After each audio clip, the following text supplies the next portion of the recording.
जो बीवियां पल्लू रख के घर में बड़ी शरीफ बन के घूम रही हैं, पीछे से जिगलो बुलाती हैं, उनके पति को नहीं पता, पति बैठे में चांदनी चौक में दुकान पर। उनके जो पति थे उनका ये कहना था कि मैं अपनी बीवी को खुश नहीं रख पाता हूँ, इसलिए मैं चाहता हूँ कि वो स्वैपिंग में दूसरे कपल से मिले। अगर ये वेजिटेरियन है तो इनको वेजिटेरियन कपल चाहिए, इनको संस्कारी ट्रेडिशनल अच्छे परिवार के लोग चाहिए, ये रैंडम सड़क चलते हुए लोग नहीं चाहिए। वो जिस रंग की गाड़ी ला रहा है और दूसरे की बीवी ने वो रंग की ड्रेस पहनी है तो उसके साथ चली जाएगी। एथिक्स इनके इतने क्लियर होते, एक दूसरे की बीवी को जैसे टच करता है दूसरा उसकी बीवी को इमीडिएट टच करता है। कपल बाराबंकी में उसने अपनी पत्नी बदली, उसकी पत्नी को दूसरा हस्बैंड पसंद आ गया, अब वो अपने हस्बैंड के पास वापस नहीं आना चाहते। आप जीबी रोड क्यों नहीं चले जाते, आप पैसे में क्यों नहीं कर लेते? बोले छी छी, इतनी गंदी चीज, उनके लिए वो गंदगी है। लोगों ने खुल के फेसबुक पे कमेंट्स में लिखना शुरू कर दिया, मुझे आपको क्या प्रॉब्लम है, हम करना चाहते हैं। तो जो लॉयर्स के चैम्बर्स हैं, चैम्बर्स में बेड वेड लगा करके प्रोस्टिट्यूट्स को लाने का फुल इंतजाम रहता था। मैं इनका ऑडियो चेक करते, वो बोला कि विनीता बैग तो छूट ही गया, कहाँ छूट गया? उसके घर। अगर हमारे जाने से पहले उसने बैग खोल लिया तो फिर खेल खत्म।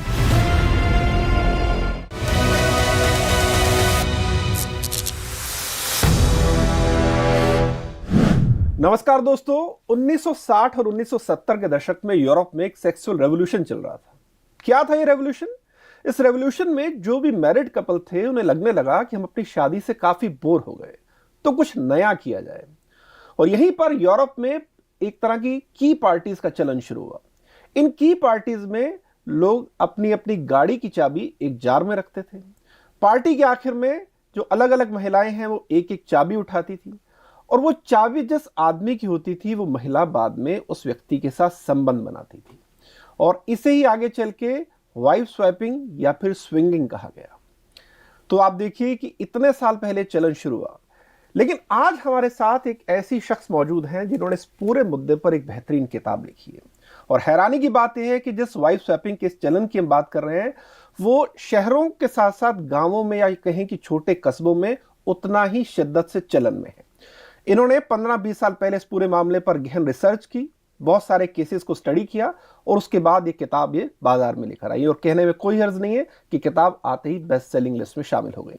तो स्वागत कीजिए लेखिका और रिसर्चर विनीता यादव का। Thank you so much Neeraj. Vinita, बहुत बहुत स्वागत आपका। Thank you. विनीता, पहले तो इस बात के लिए आपको बधाई कि एक इतने कह सकते हैं कि टैबू टॉपिक पे आपने किताब लिखी, और वो भी एक लड़की और महिला होने के नाते, और वो भी आज से 15-20 साल पहले आपने रिसर्च की, जब और सोच पाना बड़ा मुश्किल है।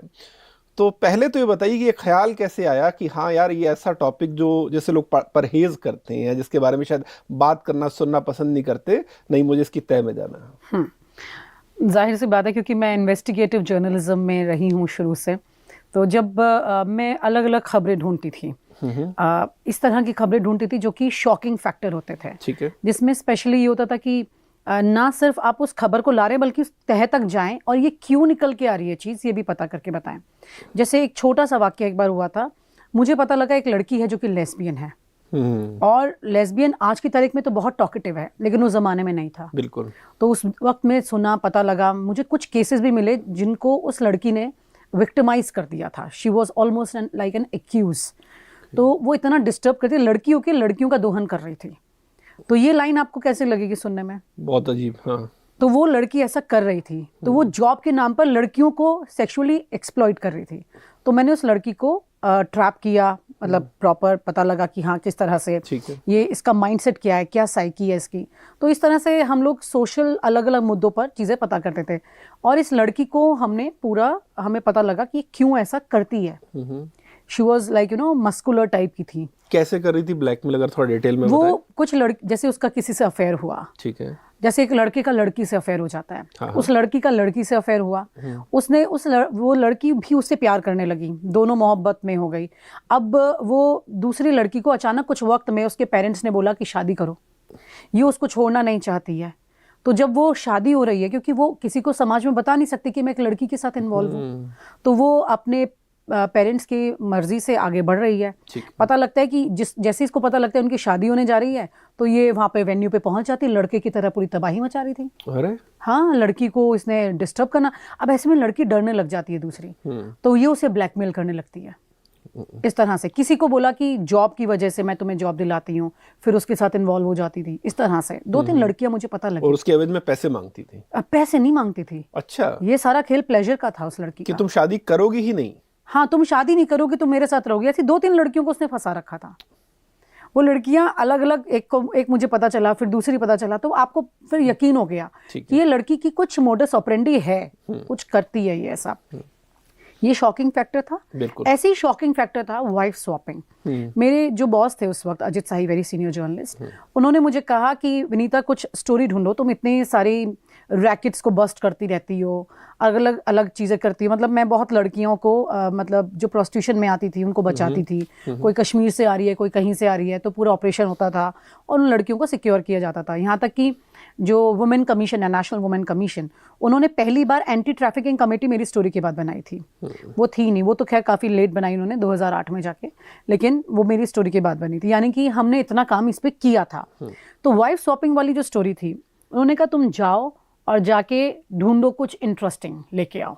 तो मैंने ढूंढना शुरू किया। तो उस वक्त में मैं बहुत सारे पब्स और अलग अलग मेरे जो सोर्सेज थे जिसमें काफ़ी पिम्प थे, और सबसे मैंने चेकआउट करना शुरू किया कि कुछ स्टोरी ढूंढना शुरू किया। स्टोरी तो आपको पता है अचानक आपसे बात करते हुए भी मिल सकती है। बिल्कुल। तो मैंने उनसे पता किया, तो उनमें से एक ने मुझे बोला वाइफ स्वैपिंग पे तुम कुछ करो। मैंने कहा ये क्या होता है? मुझे तो पता ही नहीं था इसका मतलब क्या है।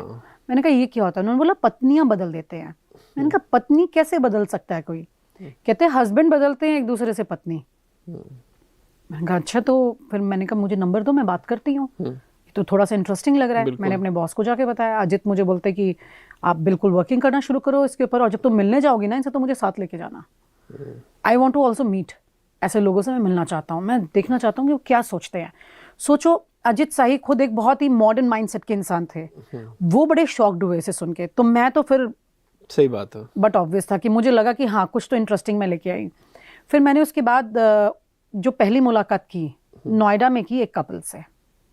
उसमें मेरे बॉस मेरे साथ गए थे मिलने के लिए, तो we acted as a couple there. मैं बहुत छोटी थी उम्र में, I was in my 20s। तो साड़ी वाड़ी पहन के बड़ा होने की कोशिश करते, मतलब इट वॉज लाइक अ बचकाना जिसे नहीं कहते, बिल्कुल प्रॉपर। लेकिन जो सामने कपल आया था मिलने के लिए, उनको अजित ने इस तरह से एंगेज किया था बातचीत में कि वो उस वक्त तो बातचीत करते रहे, लेकिन जब बाहर हम निकल के आए तो उन्होंने मुझे कहा कि ये बहुत शॉकिंग स्टोरी है विनीता, तुम इसको करो। उन्होंने that day he approved my story. बोले करो तुम स्टोरी पे। 11 महीने मैंने स्टोरी पर काम किया था। 11 महीने मैंने कई 100 टेप इकट्ठी की थी शूट करके, अलग अलग कपल्स का था। रोहतक, मेरठ, हल्द्वानी, सोनीपत, अलवर, जुहू, दिल्ली, नोएडा, गुड़गांव, सब जगह। और यहाँ से 20 साल पुरानी बात कर रहे हो? 20 साल पहले। आज भी लोग शॉक्ड हैं कि वाइफ स्वैपिंग क्या होता है। इसका मतलब विनीता, सॉरी बीच में रोक रहा हूँ, इससे पता चलता है समाज की हकीकत कि समाज 2 स्तरों पर जीता है। हाँ। एक वो लेवल है जैसे हम सभी देख पा रहे हैं, और उसी तरह के नीचे एक समान पैरेलल स्तर पर अपना चल रहा है। जैसे आज भी वाइफ स्वैपिंग नॉर्मल नहीं है सुनना, और आप कह रहे हैं कि 20 साल पहले भी इतना रैम्पेंट था, इतने केसेस थे कि आपने कर लिया। इसका मतलब उस समाज के बारे में इस समाज को कोई खबर नहीं थी। जैसे कि जिसको जिसकी तलाश है वो उसे तलाश लेता है। हाँ। वाइफ स्वैपिंग करने वाले जो हैं, उनके अंदर की जो चाहत है, उनकी जो वजह है ये करने की, उसकी वजह से वो उसी को ढूंढते हैं। हाँ। आप अपना काम ढूंढ रहे हैं, आप अपनी स्टोरीज निकालेंगे, उस पर फोकस है आपका, आप उसको ध्यान में रख के चल रहे हैं। ये लोग अपने जीवन में कुछ और तलाशने के लिए, इनके पास उतना वक्त है कि ये सोचते हैं कि अपनी पर्सनल लाइफ को थोड़ा सा वाइब्रेंट किया जाए। हाँ। थोड़ा उसके अंदर मसाला ऐड किया जाए। इस तरह की चीज़ों के लिए ये वक्त निकालते हैं, और ऐसे कपल से भी मिलते हैं। एक तो वो होता है जिसमें वाइफ्स को तब इस्तेमाल किया जाता है जब नेटवर्किंग करनी है। हाँ। यहाँ पर नेटवर्किंग नहीं हो रही है, यहाँ पर स्वैपिंग हो रही है, सिर्फ प्लेजर के लिए किया सिर्फ प्लेजर के लिए। अब आप समझो कि ये यहाँ पर मैं नोएडा में एक कपल से मिलती हूँ, फिर मैं गुड़गांव में एक कपल से मिलती हूँ। उस वक्त मेरे से भी पहले एक स्टोरी हुई थी, जी न्यूज़ ने की थी, उन्होंने अर्बन की वाइफ स्वैपिंग किया था। तो मुझे ये भी था कि जब मुझे रूरल का पता लगा, मतलब इस कपल से मिलने के बाद किसी ने मेरे, तो आप मुझे ऐसा कि दर्शकों को थोड़ी और क्लैरिटी हो जाए, जो आपने सारी रिसर्च की उस दौरान जो सबसे शॉकिंग केस था, जो आपने एनकाउंटर किया, उसकी अगर हमें डिटेल बताएं और उन लोगों की मानसिकता ताकि हम समझ सकें। ठीक है, मैं आपको एक किस्से की तरह पूरी बात ये बताती हूँ। हुआ ये कि इस नोएडा वाले कपल से मिलने के बाद मैंने फिर दोबारा टच बेस किया अपने सोर्स को। मैंने कहा मुझे किसी एक कपल से मिलवाओ जो और लोगों से। तो उसने कहा कि मैं अलवर के कपल का नंबर देता हूँ, आप उनसे बात करो। मेरी उनसे फ़ोन पर बात हुई, मैंने उन्हें मिलने के लिए बोला।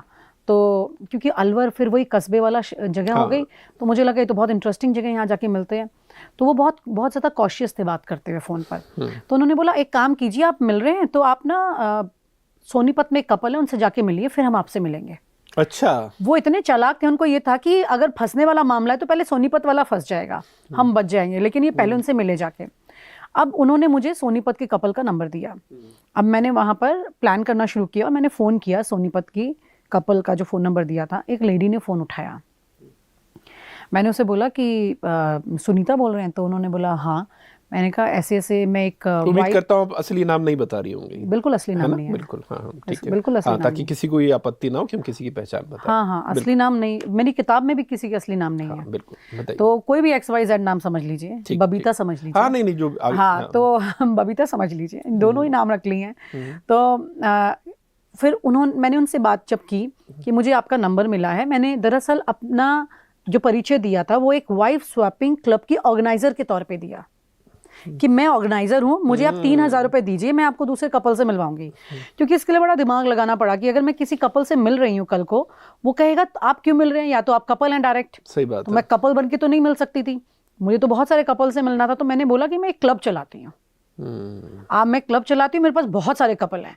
तो उनके लिए एक आकर्षक चीज क्या है इसमें कि आपको और कपल मिलेंगे, 1 मिलेगा, 2 मिलेगा, 3 मिलेगा, जिसमें एक कपल ढूंढने में वो लोग बड़े परेशान हो जाते थे, जिसमें ट्रस्ट फैक्टर नहीं है। मिलने के बाद पता चलेगा तो मुझसे एक व्यक्ति से उनका ट्रस्ट फैक्टर आएगा और 4 कपल मिल जाएंगे। ऐसा करके मैंने उनसे बात करनी शुरू की।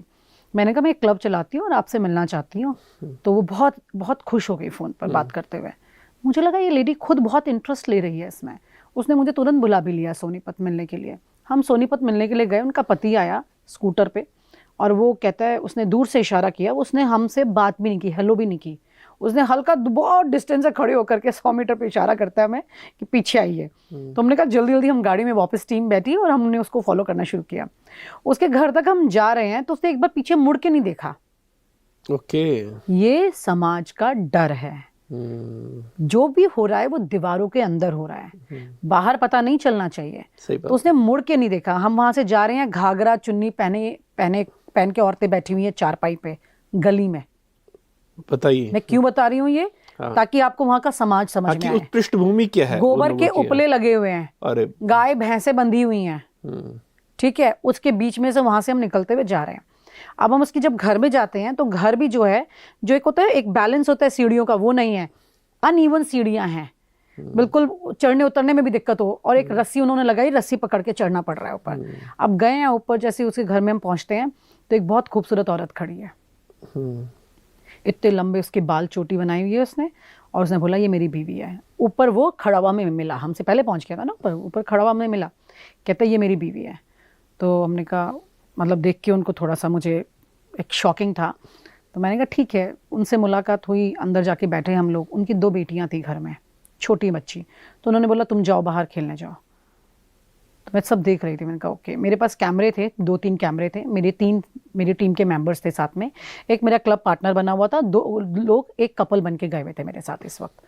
फिर मैं उनसे जब बात करना शुरू किया तो उनकी बीवी जो थी, उनको मैंने अलग से बोला कि आप चलिए, क्योंकि वो उसका पति बार बार अपनी पत्नी के बारे में बोल रहा है, इतनी खूबसूरत है, इतनी खूबसूरत है, इसे तो हर कोई मिलना चाहता है, ये तो जिससे भी मिलती है बस पूछो ही मत, इसका नाम ही लेता रहता है। मतलब ये क्या बात हो रही है? ये सब आदमी प्रोडक्ट बेच रहा होता ना। हाँ, मतलब मुझे थोड़ा सा उस लेडी को लेकर के समझने की एक क्यूरियोसिटी हुई कि क्या ये औरत भी उतनी खुश है जितना ये बोल रहा है। मैं उसके साथ चली गई दूसरे कमरे में, जहाँ पे वो चाय बना रही थी, गैस जमीन पर रखी हुई थी और नीचे झुक के बना रही थी। वो 7 मंथ्स प्रेग्नेंट थी उस वक्त।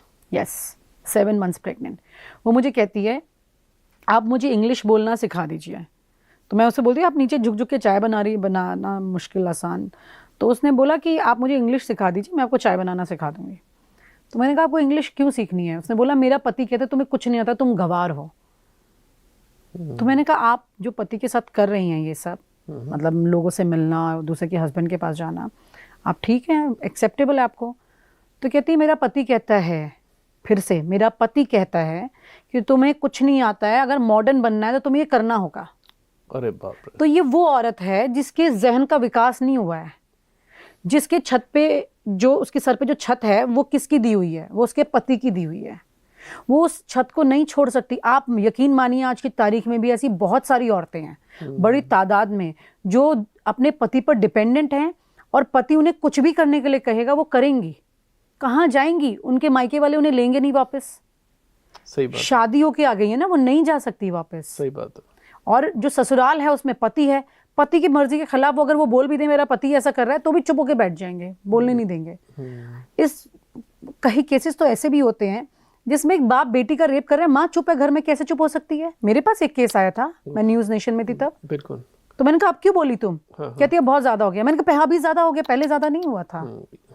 तो चुप रहने की एक इंतहा होती सही है। बात है। किसकी कितनी है हम और आप जज नहीं कर सकते। ये औरत अभी उसके अंदर सप्रेशन में चल रही है, अंदर बर्दाश्त कर रही है। जिसकी 2 बेटियां हैं वो तीसरी बार प्रेग्नेंट क्यों है? क्योंकि बेटा चाहिए, उसी बदन से बेटा चाहिए, उसी को बदले में दूसरी भी औरत भी लेके आ रही, बीवी नहीं औरत, फॉर अ नाइट, एक तो रात विनीता के अगर लिए। यहीं पर एक सेकंड के लिए रुकूं, आप कह रहे हैं कि उसका हस्बैंड उससे कह रहा है तुम्हें अंग्रेजी नहीं आती तो मॉडर्न नहीं हो और तुम ये सब करो क्योंकि ये सब मॉडर्न बनने की जरूरी है। मतलब उस एक भोली भाली या मजबूर औरत को मैनिपुलेट कर रहा है उसका husband. Yes of course manipulate कर रहा है। बिल्कुल, उसका मैंने कंसेंट नहीं लिखा है ये कि वो भोली भाली औरत है, क्योंकि उसका दर्द मतलब उसने वो मुझे इतनी बताया। भोली है कि उसे ये पता ही नहीं कि इस हद तक जो मैं जा रही हूँ ये सब कुछ गलत है। ऐसा नहीं कि उसे पता नहीं है, वो कुछ कर नहीं अपने सकती। सर्वाइवल के लिए कर रही है। सर्वाइवल के लिए। उसकी 2 बेटियां हैं, पहले आंगनबाड़ी में नौकरी करती थी वो भी छोड़ चुकी है, तीसरी बार प्रेग्नेंट है, बेटा पैदा करके दे रही है।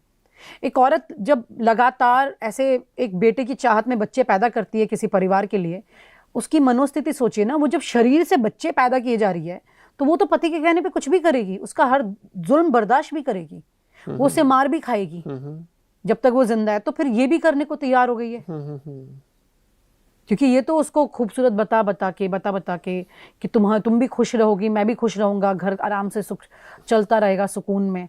हाँ, अब लेकिन विनीता यहीं पर एक सेकंड के लिए रुकता हूँ। ये आप इसमें कुछ और ऐड आपको करना या मैं एक सवाल पूछ लूँ? नहीं, आप सवाल पूछिए। मेरा सवाल इसमें यही है कि जो बात लोगों को बड़ी हैरान करती है ना, वो ये है कि देखिए इसमें कोई दो राय नहीं कि शादी के बाद भी बहुत सारे मर्दों की फैसिनेशन है कि वो किसी और से रिलेशन बनाए या प्लेजर ले, लेकिन लगभग किसी मर्द को ये बर्दाश्त नहीं है कि मेरी बीवी को कोई छुए भी, क्योंकि आदमी का दोगलापन है, कह लीजिए।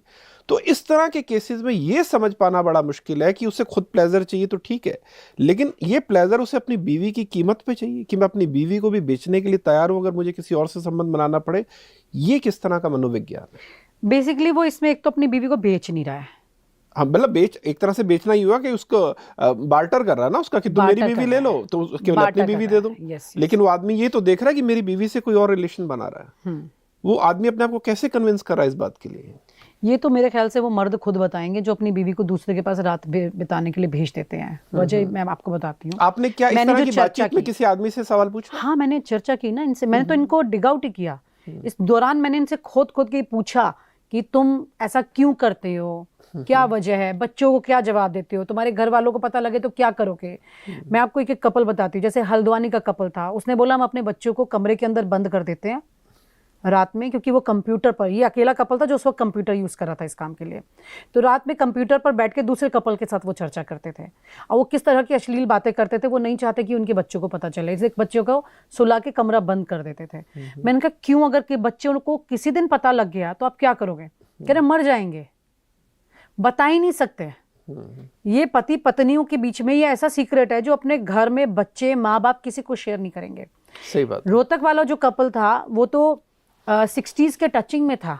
अरे हाँ, वो अपने घर पर जैसे हम लोग की एज तो बहुत कम थी, हम 20s में थे, तो हमें अपने घर मिलने के लिए नहीं बुलाया, हमें रोहतक की यूनिवर्सिटी की फैकल्टी में बुलाया उन्होंने। फैकल्टी के कॉन्फ्रेंस रूम में वो हमारा खाने वाने का इंतजाम किया था। मेरा तो फास्ट था उस दिन, तो मुझे याद है मैंने कहा आपने यहाँ बुलाया, घर क्यों नहीं बुलाया आपने, क्योंकि मैं जानबूझ के सवाल पूछती थी। तो बोले नहीं आपकी उम्र बहुत कम है ना हम लोगों से, इसलिए अगर हम आपको वहाँ बुलाते तो वो पूछते इतनी कम उम्र के दोस्त कैसे हैं आपके। तो मैंने कहा जो ज़्यादा उम्र के होते हैं उन्हें घर बुलाते हैं। बोले हाँ उन्हें बुला लेते हैं, लेकिन तब बुलाते हैं जब हमारे बच्चे घर नहीं होते। माँ बाप हमारे थोड़े बुजुर्ग हैं, उन्हें समझ में नहीं आएगा, बच्चों को पता लग जाएगा क्योंकि बच्चे बड़े थे उनके। ऐसे में एक एक चीज का ये ख्याल रखते हैं कि कैसे किसको कितना बताना है। ठीक है, हाँ, ठीक है। तो ये सारे कपल ऐसे हैं। ये अपने परिवार, एक ने बोला कि हम शाम 6 बजे के बाद घर रहते हैं, और कोई भी हमारे घर का बच्चा बाहर नहीं होना चाहिए। मैंने कहा 6 बजे में क्या दिक्कत है? तो बोले ये हमारे घर का रूल है। ये शराफत के पुतले हैं। आपने देखा होगा, मेरी किताब में पढ़ा होगा ये, कि ये लोग नॉन वेजिटेरियन कपल के साथ स्वैप भी नहीं करते। अच्छा, मतलब ये इस तरह अगर ये वेजिटेरियन है तो इनको वेजिटेरियन कपल चाहिए। वाह। इनको संस्कारी ट्रेडिशनल अच्छे परिवार के लोग चाहिए, ये रैंडम सड़क चलते हुए लोग नहीं चाहिए। पूरी मैट्रिमोनियल, गलत काम में भी सात्विकता ढूंढ रहे हैं। मैट्रिमोनियल डिटेल, जैसे लड़की के लिए लड़का ढूंढा जाता है, ये अपनी पत्नी के लिए और अपने लिए कपल ढूंढ रहे हैं ऐसे। कैसे, क्यों? अब आप जो सवाल पूछ रहे थे उसका जवाब यहाँ है। इसका वजह ये है, वो ये सोचते हैं कि हम जिस परिवार से ताल्लुक रख रहे हैं, हम एक बहुत अच्छे खानदान के लोग हैं। मेरी बीवी भी एक अच्छे खानदान की है, मैं भी अच्छे खानदान, वो खुद को एक सर्टिफाइड कर रहे हैं। और हम अगर किसी के साथ अपने पल शेयर कर रहे हैं तो वो भी अच्छे खानदान के हैं, तो कोई बात नहीं, न्यूट्रलाइज हो जाएगा। वाह, ये इनकी सोच है। मतलब आदमी अपनी किसी भी गलत काम को जस्टिफाई करने के लिए कैसे कैसे तर्क गढ़ लेता है। ये गढ़ा उन्होंने तर्क, सोचिए। तो इस सोनीपत वाले मामले में फिर आगे क्या हुआ? सोनीपत में जब हम उनसे मिले तो उनसे मेरी 3 मुलाकातें हुई थी।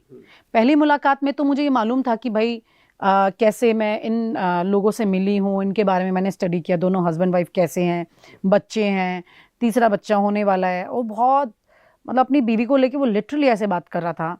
अगर मैं उसके घर पे ना मिली होती, उसकी 2 बेटियों को ना देखा तो मैं सोचती ये दलाल है, इसका पति मैं समझती नहीं उसे। ऐसे कौन अपनी पत्नी के लिए बोलता है? जिस तरह से वो बोल रहा था, इतनी सुंदर है, इसकी तो स्माइल पे लोग मर जाते हैं। कौन अपनी पत्नी के बारे में ऐसे बोलता है? आपने जैसे कहा कि एक अच्छा आदमी ये सोचेगा मेरी पत्नी की तरफ कोई नजर उठा के ना देखे, आप उसको तबाह कर देंगे, आप गुस्सा आ जाएगा। आप कितने शरीफ हैं, आपको गुस्सा आ जाएगा। किसी को नहीं पीटते तो भी आप उसे पीटने चले जाएंगे गलत करने पे। यहाँ पर उल्टी गंगा बह रही है। तो फिर आपने जो उससे बातचीत की थी कि ये कहकर कि हम खुद इस तरह का क्लब चलाते हैं इसलिए हम आपसे मिल रहे हैं, तो उस बातचीत में आगे क्या कुछ निकल कर आया? उस आदमी ने क्या कुछ बताया? एक तो आप यही कह रही हैं कि वो लगातार कन्विंस कर रहा था, जैसे अपनी वाइफ को बेचना चाह रहा हो कि बड़ी सुंदर है, बड़ी सुंदर है, ठीक है। तो क्या निकल कर आ गया है पूरी बातचीत इसमें? मुझे दुख निकल के आया था। नहीं, उस आदमी ने क्या कुछ बताया? आदमी की हरकतों से मुझे दुख निकल के आया था। हाँ। जैसे हमने एक स्वैपिंग की पार्टी की थी, हाँ, वाइफ स्वैपिंग की, हमने एक पार्टी भी की थी। अच्छा। इन सब कपल से मिलने के बाद अजित जो मेरे बॉस थे, उन्होंने और हमने ये डिसाइड किया कि उन्होंने कहा अब तुम इन सबको इकट्ठा बुलाओ।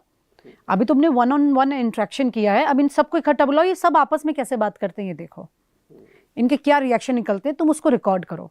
तो मैंने सोनीपत के एक हरियाणा सरकार के टूरिज्म रिसोर्ट में एक पार्टी रखी थी, कुछ रूम बुक करा के, और वहाँ पे इन सबको बुलाया था। वहाँ इसलिए क्योंकि ये लेडी प्रेग्नेंट थी, तो इसके नियर बाय लोकेशन रखी मैंने। इसका पति तो उस कंडीशन में भी उसे कहीं ले आता, लेकिन मुझे ये था कि ये प्रेग्नेंट लेडी है और इसके पति को तो इसको ज़रा संवेदना नहीं है, मैंने वहाँ पे पार्टी रखी। जब ये वहाँ पर आए तो थोड़ी देर पहले दोनों हस्बैंड वाइफ पहले पहुँच गए थे। हम खाना खा रहे हैं, छुरी काटा जैसे इस्तेमाल कर रहे हैं, तो उसने उसे इशारा किया अपनी पत्नी को कि हाथ से, जैसे वो खाने लगी कि हाथ से नहीं खाना खाओगे तुम। उसे बोला छुरी काटा यूज़ करो। तो वो बेचारी कुछ कर नहीं पा रही है। एक 7 मंथ प्रेग्नेंट औरत बैठी है, पति के साथ आई है किसी और कपल से मिलने के लिए, और छुरी काटा जबरदस्ती उसे आ नहीं रहा है और उसे खाने की कोशिश कर रही है। तो मैं उसको देख रही हूँ कि ये कितनी मेंटल टॉर्चर कर रहा है इसे, कि तुम छुरी कांटे से खाओ। मॉडर्न, वो कहता था कि दिल्ली में हम शिफ्ट होना चाहते हैं क्योंकि दिल्ली में लोग दरवाजे से दूसरा दरवाज़ा मतलब नहीं रखता है, दूसरे की ज़िंदगी में नहीं झांकता है, हमें प्राइवेसी चाहिए। उसने ये भी बताया कि मेरी वाइफ और मैं एक हमारे ही नेबर में एक लेडी के साथ इन्वॉल्व हो गए थे। अच्छा। अब इस तरह के एक्सपेरिमेंट्स ये लोग करने वाले लोग थे। मतलब मेरे लिए शॉकिंग ये था कि मैं रिलेशनशिप एक्सपर्ट नहीं हूँ, ना ही मैं ऐसे रिलेशनशिप्स के ऊपर कोई स्टोरी बना रही थी। मैं तो एक रियलिटी लेके आ रही थी सामने कि वाइफ स्वैपिंग जैसी चीज़ अगर चल रही है तो उसकी वजह क्या है। आपको हैरानी होगी कि मेरी किताब लिखने के बाद मुझे खुद शॉकिंग फैक्टर्स इसके अंदर दिखाई दिए। मुझे पता चला कि हज़ारों लोग अब इसमें इन्वॉल्व हैं। पहले तो मुझे लगा था ये कुछ कपल हैं, अब तो ट्रेंड बहुत तेज़ी से बढ़ गया है। व्हाट्सएप पर ग्रुप्स बने हुए हैं, फेसबुक पर ग्रुप्स बने हुए हैं। मैंने स्टडी खुद की और इसके बारे में जो लेटेस्ट रिसर्च, तो 100 से ऊपर कपल तो एक पार्टी के अंदर रेड में पकड़े गए थे। बताइए। जो तब नहीं होती थी अब हो रही हैं। जो आप बोल का जिक्र कर रहे थे, चाबी डालने वाला, ये तो हमने सुना था बहुत उस वक्त में भी जब मैं स्टोरी करती 20 साल पहले कि आर्मी में जब मैंने, क्योंकि जब इस मुद्दे के बारे में बात हुई थी, सही बात, तो पता चला था कि आर्मी में ऐसा होता है। हाँ, कि वहां पर बोल में ऐसे गाड़ी की चाबियां डाली जाती है, जिसकी चाबी जिसके पास गई उसकी बीवी उसके साथ चली जाती है। आज नया ट्रेंड ये हो गया है कि बहुत महंगी महंगी गाड़ियाँ, जिस रंग की गाड़ी जो ला रहा है, क्योंकि एक अमीर आदमी के पास महंगी महंगी कई रंग की गाड़ियाँ हैं, वो जिस रंग की गाड़ी ला रहा है और दूसरे की बीवी ने वो रंग की ड्रेस पहनी है तो उसके साथ चली जाएगी। ये कहाँ की बात कर रही हैं? दिल्ली की। तो कैसे होता है, थोड़ा और एक्सप्लेन कीजिए इसको। मतलब अब उनके नाम तो नहीं लिए जा सकते। सपोज अगर किसी पार्टी में कुछ कपल आए हैं, तो आप कह रहे हैं कि उसमें से एक कपल अगर सपोज लाल कलर की मर्सिडीज में है और दूसरा कपल जो आया अगर उसकी वाइफ ने रेड कलर की ड्रेस पहनी है तो उसके साथ चली जाएगी। जी बिल्कुल ऐसे ही होता है। और वो बड़े सफ़ेद पोश तरीके से समाज में आइडियल कपल की तरह घूमते हैं, लेकिन यहाँ पे ये सब करते हैं और इनका बीच का ट्रस्ट फैक्टर इतना स्ट्रांग होता है कि आप किसी के लिए 20 साल भी काम करेंगे तो नहीं होगा, क्योंकि बीवी शेयर कर ली ना। सोचिए इसमें मुझे विनीता एक चीज़ ये समझाइए कि जब हम वाइफ स्वैपिंग की बात करते हैं तो एक चीज़ पहले जहन में आती है कि इसमें कंसेंट है, ठीक है, कि हस्बैंड वाइफ दोनों चाहते हैं और उधर से भी हस्बैंड वाइफ दोनों चाहते हैं, क्योंकि ये टर्म तो तभी इस्तेमाल करना चाहिए कायदे से, वाइफ स्वैपिंग, जब दोनों तरफ से कंसेंट है। लेकिन आप जिस तरह की बातें बता रही हैं कि कई जगह मैनिपुलेशन भी है, बीवी को डराया जा रहा है या उसे धोखे में रखा जा रहा है, वहां तो फिर वो क्राइम हो गया, कंसेंट तो हुआ नहीं, क्राइम है। ठीक है, आप बिल्कुल ठीक कह रहे हो। हाँ। जुहू का एक कपल था, बिल्कुल साधारण महिला, साड़ी का पल्लू, मैंने ऐसी 2-3 महिलाएं देखी थी जो साड़ी का पल्लू ऐसे साइड में लगा करके आ रही है मिलने के लिए। क्या था उसमें? वो लेडी आई मिलने के लिए, उसने पहले दिन मुझे टाइम दिया जुहू में मिलने के लिए, लेडी ने नहीं, हस्बैंड ने। तो पहले दिन वो आए नहीं, अगले दिन मैं फिर जाके बैठी हुई थी वहीं पर जो टेबल लगी होती है, मैं देख रही हूँ लेफ्ट राइट कहाँ से आएंगे। तो एसटीडी बूथ था वहाँ पे, 20 साल पुरानी बात है ना, तो एसटीडी बूथ था वहाँ पे, एक बंदा फ़ोन पे बात कर रहा है, उसने मुझे फ़ोन करके बोला मैं आ गया हूँ। तो जब मैं फ़ोन पे बात करी तो मैंने नज़र दौड़ाई तो देखा एक लेडी खड़ी हुई है, बिल्कुल बेचारी सी हालत में, टेंशन में, ऐसे पल्लू लेके ऐसे ऐसे घुमा रही है हाथ में, जैसे उन्होंने घर की जो रिश्तेदार औरतों को आप देखोगे टेंशन में बेचारी दिख जाती हैं। तो मैंने कहा ये 100% यही कपल होगा। तो मैं समझ गई। वो आई, जब बात करना शुरू किया, उस लेडी ने बताया कि ये आदमी अपनी इस आदत की वजह से बार बार मुझे ले जाता है, मैं लोगों के पाँव पकड़ लेती हूँ रोक कर कि मुझे हाथ मत लगाना, ऐसे भीख मांगती हूँ। तो मैंने कहा कब तक बचती रहोगी, बोलती क्यों नहीं हो अगर तुमको प्रॉब्लम है तो। भाई मैं तो ऑलरेडी क्लब की तरफ से ही मिल रही हूँ ना बन के, तो मैं ज़्यादा तो सफाई नहीं दे सकती, मैं तो उससे क्वेश्चंस कर रही थी एक जर्नलिस्ट की तरह, वो बैलेंस बनाते हुए। तो मैंने कहा बोलते क्यों नहीं हो फिर आप, ऐसे तो आज हम आपसे मिल रहे हैं, कल कोई और मिलेगा, हम तो चलिए आपकी बात समझ रहे, कोई और तो नहीं समझेगा। कहती है लोगों को मैंने रिक्वेस्ट की, उन्होंने मुझे एक को तो मैंने भाई बोल दिया कि मुझे हाथ मत लगाना, सोचो। तो उसने बोला कि मेरे घर में 2 बेटियां हैं और जिस दिन ये मेरे घर ले आया उस दिन मैं इसका मर्डर कर दूंगी। हो गया ना क्राइम। केजी बालाकृष्णन, पूर्व मुख्य न्यायाधीश, उन्होंने मेरी किताब का फॉरवर्ड लिखा है, उन्होंने किताब लॉन्च की। उनसे जब मेरी चर्चा हो रही थी इस पर, तो उन्होंने यही कहा कि ये जो केसेस हैं ये इतने क्लियरली ओपनली नहीं आते सामने, लेकिन जब ये कोर्ट में या क्राइम में पहुंच कन्वर्ट हो जाते, कोर्ट जाते, तब अंदर से निकल के आती है चीज़ें, तब पता चलता है ये वाइफ स्वैपिंग इन्वॉल्व था। कहते ये क्राइम पे जाके एंड होती हैं चीज़ें, जहाँ पर कॉन्फ्लिक्ट्स हो जाते हैं। आपने एक और इंटरव्यू में भी इस बात का इशारा किया था कि जो आरुषि वाला मामला था उसके बैकग्राउंड में, उसकी पृष्ठभूमि में भी यही सब था। हाँ बिल्कुल। अगर आप कंफर्टेबल हो थोड़ी डिटेल बताएं उसमें। मतलब मैं बहुत ज़्यादा, क्योंकि मामला जो है कोर्ट में चल रहा है, तो उसमें जो मेरी जानकारी उसी मैटर को कवर करने वाले पब्लिक फोरम में जानकारी है, जो एक सीनियर जर्नलिस्ट जो कि लीगल के ही हैं और उन्होंने इस मैटर को कवर किया, उन्होंने मेरी बुक में एक पोर्शन लिखा भी है। तो उसमें उन्होंने मुझे बात बताई थी कि नुपुर तलवार ने खुद अपनी टेस्टमनी में ये लिखा है, ये इस बात का जिक्र किया है। तो पॉइंट ये है कि अगर ये, अब उसको 1 मिनट के लिए जो ऑफिशियल है चीज़ उसको हटा दीजिए, मैं अपना अनुभव बताती हूँ। आरुषि केस में ये चीज़ मैंने सेंस की थी। कैसे सेंस की थी? जब ये मैं स्टोरी कर रही थी, उसके बाद आरुषि केस हुआ था। तो जब मैं आरुषि केस कवर करने के लिए गई थी खुद, तो मुझे ये लगा था कुछ यहाँ पर फिशी है। जैसे कपल्स का जिक्र आ रहा था, मैं नोएडा के कपल से मिल चुकी थी, गुड़गांव के कपल से, दिल्ली से मिल चुकी थी। अच्छा, नोएडा और गुड़गांव में ज़्यादा थे क्या ना, ये वो सिटीज़ हैं जो नई इस्टेब्लिश हुई हैं। जो पुरानी सिटी वाली जगह मिलेगी ना, वहाँ कम मिलेगा, वहाँ सब एक दूसरे को जानते, इतना खुल के चीज़ें होती नहीं हैं। यहाँ ये न्यू सिटी इस्टेब्लिश हुई, कोई एक दूसरे को इतना पहचानता समझता नहीं है। जैसे सोनीपत वाला था, उसके अंदर अर्ज बहुत है ये करने की, लेकिन वो ऐसी जगह रहता है जहाँ उस पर नज़र सबकी है, तो बचा बचा के भी हमें अपने घर ले गया। तो हाँ, तो मतलब यहाँ मतलब आप ये समझिए कि वो वहां से निकलना चाह रहा है, कह रहे बड़े गंदे लोग हैं ये, वो उनको बोल रहा है, कहते बड़े गंदे लोग हैं, दूसरे के घरों में झांकते रहते हैं, मुझे गंदा काम नहीं करने दे रहे। हाँ, मुझे गंदा काम नहीं करने दे रहे, मतलब दूसरों के घरों में झांकते हैं, मेरे घर कोई आ जाता है हर एक पे नजर रखते हैं, ये ऐसे लोग हैं। तो हम दिल्ली शिफ्ट होना चाहते हैं। तो दिल्ली क्यों शिफ्ट होना चाहते हैं, उसकी नज़र में दिल्ली मॉडर्न है। ऐसे ही आरुषि वाला जो केस था उसमें मैंने इस चीज़ को बहुत, मुझे ये चीज़ का सेंस हो गया था। इस स्टोरी को करते करते मैं इतनी चीज़ों की मेरी ऑब्जर्वेशन स्ट्रांग हो गई थी। मैं इसको फैक्चुअल नहीं बोल रही हूँ, किसी और कपल के बारे में बात करते, लेकिन मैं सेंस कर लेती थी। एक बार एक नोएडा के एक रेस्टोरेंट में मैं बैठी थी और उस वक्त कुछ आके गाड़ियाँ रुकी 2-3, और जो कपल्स निकल के आए मेरे साथ जो बैठे थे, मैंने उनको बोल दिया ये लोग शॉपिंग करने वाले हैं। मैंने कहा ये एक सेम गाड़ियों में वापस नहीं जाएंगे। हम इतनी देर तक बैठे रहे जब तक वो बैठे रहे, और उन्होंने देखा कि ये लोग ऐसे ही हुआ। बिल्कुल बिल्कुल, इतना सेंस बढ़ गया था, मतलब मुझे तो डर लगने लगा था कि कोई रिश्तेदार ना मिल जाए, क्योंकि ये चीज़ ऐसी लोगों में मिल रही थी जो बिल्कुल शरीफ अच्छे घर के लोग, आप बिलीव नहीं करेंगे, इतना घूंघट औरत का, अंदर पूरा भरा हुआ सिंदूर पहना हुआ है, मंगलसूत्र लटक रहा है, गर्मी में सिल्क की साड़ी पहन के आ रही है वो। बिल्कुल। ऐसी महिला अगर आप यकीन करेंगे वो वाइट शॉपिंग में होगी। हाँ बिल्कुल। हमारे दर्शकों को मैं डिस्क्लेमर दे दूं इससे पहले हम बातचीत को आगे बढ़ाएं कि हम यहाँ जजमेंटल नहीं हो रहे हैं, ना ही हम कोई मॉरल कमेंट्री करना चाह रहे हैं, क्योंकि अगर कंसेंट है तो।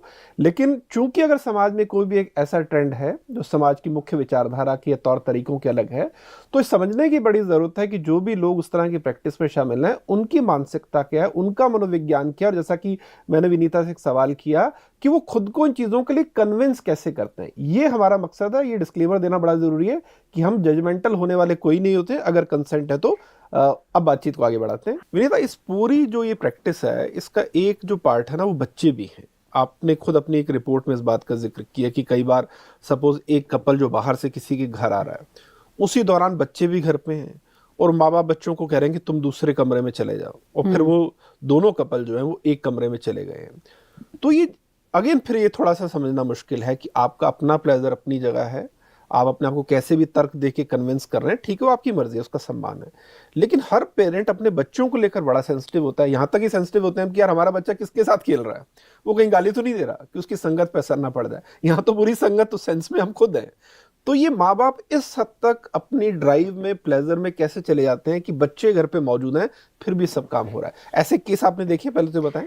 पहले तो ये कोशिश करते हैं कि बच्चों को वहां पर मौजूद ना रखें। ठीक है, बच्चों को नहीं रखा जाता है। जैसे कि सोनीपत वाला कपल था, मैंने उनसे पूछा कि आपका जो घर है उसमें एक बड़ा हॉल है और एक कमरा है, तो मतलब अगर आप किसी को अपने घर बुलाते हैं तो क्या करते हैं, बच्चे तो घर में हैं, बच्चों कैसे आप बच्चों को बुला सकते हैं, बच्चों के सामने बुला सकते हैं किसी को। तो उन्होंने बोला इसलिए हम अपने घर नहीं बुलाते, हम दूसरों के घर जाते हैं, तो वहाँ पे रूम होते हैं, तो मैं एक रूम में बच्चे को सुला देते हैं, फिर वो भी कमरा ही बंद कर देते हैं। आप बात समझ रहे हो? यहाँ पर क्या है कि आपने जो सवाल किया कि बच्चे और प्लेजर दोनों चीज से आप कैसे चलती हैं, ये तलवार की धार की तरह है, कभी भी इधर से उधर हुई तो एक नुकसान तय है। लेकिन आपने कैसे केस का जिक्र किया था जिसमें कपल शायद अपने बच्चों को उन्होंने एक ही कमरे में, अपनी घर में कहा तुम दूसरे कमरे में जाओ, हाँ, दोनों कमरे, क्या था वो केस, कहाँ का था? वो हल्द्वानी में भी है, सोनीपत वाला कपल भी क्या था उसमें? हल्द्वानी में तो ये लोग एक रूम में अपने बच्चे को सुला देते हैं, बाहर लॉक कर देते हैं दरवाजा, अपने दूसरे रूम में जो भी गेस्ट आए हैं या फिर वो जो चैट कर रहे हैं सब करते हैं। और दोनों कपल अगर उसी रूम में है तो मतलब दोनों एक दूसरे को फिर वो देख भी पा रहे हैं? देख पा नहीं रहे हैं, हाँ, कुछ देखना चाह रहे हैं। ओके, ये इनकी मानसिकता है। हाँ। आप देखिए क्या होता है, ये डॉक्टर ज्यादा बताते हैं, जो पद्मश्री अवार्डी हैं सेक्सोलॉजिस्ट डॉक्टर कोठारी, प्रकाश कोठारी, उनका इंटरव्यू है मेरी बुक में। उन्होंने इसमें जिक्र किया है कि ये जो भी तरीका अपना रहे हैं लोग, ये थोड़ा सा गलत उन्होंने इसलिए कहा है। वो कहते हैं एक बायोलॉजिकल नीड होती है, शादी के बाद कुछ लोग बोर होने लगते हैं, वो चाहते हैं कि वो अपनी उस चाहत को जिंदा रखें, इसकी वजह से वो ऐसी चीज़ों में चले जाते हैं। इससे बेहतर है कि वो हस्बैंड वाइफ अपने बीच में रिलेशनशिप में इस चीज़ को बढ़ाएं, वो ज़्यादा बेहतर है, ऐसा उन्होंने कहा है। मैं तो रिलेशनशिप एक्सपर्ट नहीं, मैं नहीं जानती ये बात, लेकिन हाँ ये कि उन्होंने कहा इसको ऐसा किया जा सकता है। लेकिन जब वो नहीं करते हैं और दूसरे के पास जाते हैं, फिर वो कुछ और चाहते हैं, फिर वो कुछ और चाहते हैं, एक एक करके उनकी चाहत आगे बढ़ती जाती है। और ये कुछ ऐसा है जैसे कि आपको जीवन में पैसे कमाने की बहुत चाह है, आपने कुछ पैसा कमाया, फिर आपने कुछ और कमाना चाहा, फिर आपने कुछ और कमाना चाहा, ऐसे करके आप आगे बढ़ते जाते हैं। ऐसे ही ये एक ड्राइव है, इसका सोल्यूशन आपको निकालना पड़ेगा। पैसा भी कितना कमाना है, आदमी सोचता है मुझे इतने में संतुष्टि है, ऐसे रिश्ते में भी एक संतुष्टि लानी पड़ेगी। सही बात है। वरना आप वहां तक चले जाएंगे जहां पे आपको एहसास ही नहीं होगा कि आपकी पत्नी और आप किस दलदल में फंस चुके हैं। बिल्कुल सही बात। और इसमें बहुत लोग फंसे हुए हैं। आपने एक जो फैसिनेशन का जिक्र किया विनीता, कि कुछ लोगों को अच्छा भी लगता है कि वो अपने पार्टनर को किसी और के साथ देख रहे हैं। एक अगेन ये टर्म भी है ककल्ड्री के नाम से, ये भी एक तरह का तरीका है। उसमें ये होता है कि आदमी चाहता है अपने लाइफ पार्टनर को किसी और के साथ इन्वॉल्व होते देखना, और फिर वो एक दर्शक की तरह उसको देखता है। हाँ। लेकिन वो वाइफ स्वैपिंग से अलग है। उसमें ये होता है कि कई बार लोग दूसरे को हायर करते हैं कि तुम मेरी पार्टनर के साथ रिलेशन बनाओ। तो इसमें और उसमें क्या फर्क है? क्या आपने इसका भी प्रकाश कोठारी ने या किसी और ने जिक्र किया? हाँ, उसमें मतलब इस एग्जैक्टली उन्होंने इस तरह के केस का जिक्र नहीं किया, लेकिन जो बात आप कह रहे हैं वो वाइफ स्वैपिंग में भी होती है। अच्छा। रोहतक वाला कपल जो था वो ऐसा ही था। वो लोग 60 की उम्र के आसपास के थे, मतलब 60 टच करने जा रहे थे। तो उनके जो पति थे उनका ये कहना था कि मैं अपनी बीवी को खुश नहीं रख पाता हूँ, इसलिए मैं चाहता हूँ कि वो स्वैपिंग में दूसरे कपल से मिले और मैं वहीं बैठे रहना चाहता हूँ। आप इसे जजमेंटल कहें या ना कहें, मेरे लिए बड़ा मुश्किल था उन लोगों के पास बैठ के ही बातें सुन पाना। सही बात है। मेरे लिए मुश्किल था। मैंने अपनी किताब में बहुत जजमेंटल तरीके से लिखा है। मैंने सीन वैसी लिखी है, दृश्य पूरे एज इट इज लिखे हैं जैसे थे। मैंने कोई मिलावट नहीं किया, ना कम किया ना ज्यादा किया। कोई फिक्शन नहीं है, बिल्कुल रियल स्टोरी है। मुझे कई लोगों ने बोला किताब मोटी हो जाएगी, फिक्शन डाल दो। ये रियलिटी फिक्शन से ज्यादा खतरनाक है, तो उसमें अलग से फिक्शन की ऐड करने की जरूरत नहीं थी। तो मैंने इसमें कुछ ऐड नहीं किया है। हाँ, लेकिन मैंने अपने विचार लिखे हैं इसमें। उसकी वजह ये थी कि मैं खुद एक ट्रेडिशनल फैमिली की लड़की हूँ। मैंने ऐसी चीजें ना सुनी कभी, मतलब मुझे नहीं मालूम कि ऐसा भी कुछ होता है। जब मैंने देखा तो मेरी मनोस्थिति क्या थी वो मैंने उसमें लिखी है, क्योंकि मुझे खुद एक डॉक्टर की जरूरत पड़ गई थी इन लोगों से मिलने के बाद कि ये क्या हो रहा है, ये कैसे लोग हैं, कैसे ऐसा हो सकता है। जब आप खुद दुनिया में वो एक रिलेशनशिप के पहले पड़ाव पे देख रहे हैं, आप देख रहे हैं दुनिया में कि आगे बढ़ेंगे। मैं 20s में हूँ, एक लड़की जो 20s में चल रही है और ये देख रही है कि कपल्स ऐसा करते हैं, तो शादी से तो उसका मन ही उठ जाएगा। तो उसकी मनोस्थिति भी क्या थी आप ये सोचिए ना। मैं भी तो खुद में एक केस स्टडी थी इसमें। अब मैं दूसरे ऐसे केस स्टडीज से मिल रही हूँ जो कि इसमें इतना डीपली इन्वॉल्व हैं कि वो भूल गए हैं प्लेजर में कि रिलेशनशिप खत्म हो चुकी है उनकी। आप डिवोर्स ले लो ना। नहीं, लेकिन क्या अच्छा, इनको मैंने पूछा आप जीबी रोड क्यों नहीं चले जाते? हाँ। आप पैसे में क्यों नहीं कर लेते? सही बात है। बोले छी इतनी गंदी चीज, उनके लिए वो गंदगी है। मतलब ऐसे लोग उनके लिए उतने गंदे हैं। आप और मैं एक मिनट के लिए ये सोचेंगे कि वो औरत अपने जिस्म का सौदा इसलिए कर रही है क्योंकि उसे अपने घर का पेट भरना है या अपना पेट भरना है। हम एक मिनट सिंपैथी रखेंगे, ये नहीं रखते सिंपैथी। इनके नजर में वो गंदी है तो गंदी है, पर ये अच्छे हैं जो अपनी बीवी को बिना कीमत लगाए और जिस्म की मंडी में ले जा करके रख देते हैं और बदले में दूसरी बीवी ले आते हैं। लेकिन विनीता, अगर यहाँ एक सेकंड के लिए हम इसको उस तरह से पॉज करें इस चीज को, क्योंकि अभी तक की बातचीत से किसी को भी सुन के लगता है यार ये अनैतिक काम है ना, ऐसा नहीं होना चाहिए। लेकिन अगर मैं इसको दूसरे तरीके से देखूं, जैसे आपने कहा कि उनका एक तरह से तो रिश्ता खत्म हो गया, क्या हम इसको अगले स्तर पे ले जाके देख सकते हैं कि क्या जो शादी है मॉडर्न वक्त में या कुछ लोग वो इस रिश्ते को रीडिफाइन कर रहे हैं? अगर उसको मोरालिटी को साइड में कर दें, रीडिफाइन इस सेंस में कह रहा हूं मैं कि एक वक्त ऐसा भी था शादी नहीं होती थी, वो लोग मल्टीपल पार्टनर रखते थे। साइंस भी कहता है, बायोलॉजी भी कहता है कि जो आदमी है वो जेनेटिकली या जैविक तौर पर वो एक पार्टनर के साथ संबंध नहीं रखता, वो मल्टीपल पार्टनर के साथ रखता है, क्योंकि सालों के उसके अंदर जो है इस तरह के उसकी जीन्स जो बन चुके हैं, इस तरह की प्रैक्टिस वो करता है। शादी आई तो उस सेंस में वो कॉन्ट्रडिक्शन महसूस करता है, क्योंकि वो अभी चाहता है कि और के साथ रिलेशन में, लेकिन शादी उसे कहती है कि नहीं, तुम एक ही आदमी के प्रति अपनी कमिटमेंट दिखाओ। तो ये कॉन्ट्रडिक्शन, ये यूं कहें कि कांस्टेंट प्रेशर आदमी हमेशा फील करता है। तो ऐसे में आपको क्या लग रहा है कि क्या मॉडर्न वक्त में कुछ लोगों ने तरीका अपनाया है कि देखो शादी तो हम इंटैक्ट रखेंगे दुनिया को दिखाने के लिए, लेकिन जो हम अंदर ये जो इनर स्ट्रगल लगातार महसूस करते हैं, या यूं कहें कि स्ट्रगल कह लो, या यूं कहें कि हमारे जो भी फैसिनेशन है या डिजायर्स हैं, इसको हम कैसे फुलफिल करें, तो चलो हम इस तरह से वाइफ स्वैपिंग के तौर पर उन्होंने एक पैरेलल व्यवस्था स्थापित कर दी है। चूंकि सोसाइटी उसको एक्सेप्ट नहीं करेगी तो उसको पर्दे के नीचे रखते हैं, लेकिन अपने इस तनाव से निकलने के लिए उन्होंने इस तरह की व्यवस्था बना दी है।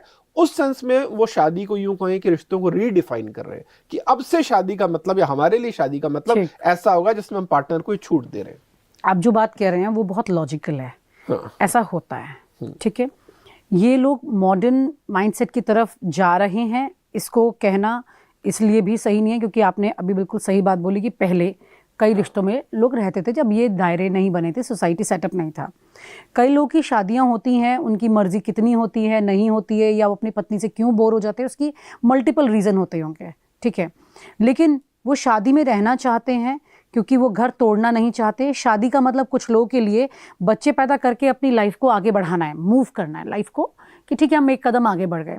लेकिन इस बीच में उनकी खुद की डिज़ायर्स हैं जिसको वो सोचते हैं कि वो क्योंकि मैं एक मॉडर्न माइंडसेट से, सबसे पहले तो ऐसे कन्विंस किया जाता है कि मैं एक मॉडर्न माइंडसेट का व्यक्ति हूँ, ठीक है कोई बात नहीं, अगर मेरी इच्छा है तो मैं क्यों ना करूं, क्या फ़र्क पड़ता है। कुछ लोग अपनी बीवी को घर पे छोड़ के बाहर अलग करते हैं, कुछ अपनी बीवी को साथ ले जाके कर रहे हैं, यही फ़र्क है। अब यहाँ पर मैंने जब ये स्टोरी की, इसके बाद मुझे कुछ कॉल्स आए और लोगों ने मुझसे अलग अलग तरह के अपने रिएक्शंस, फीडबैक दिए।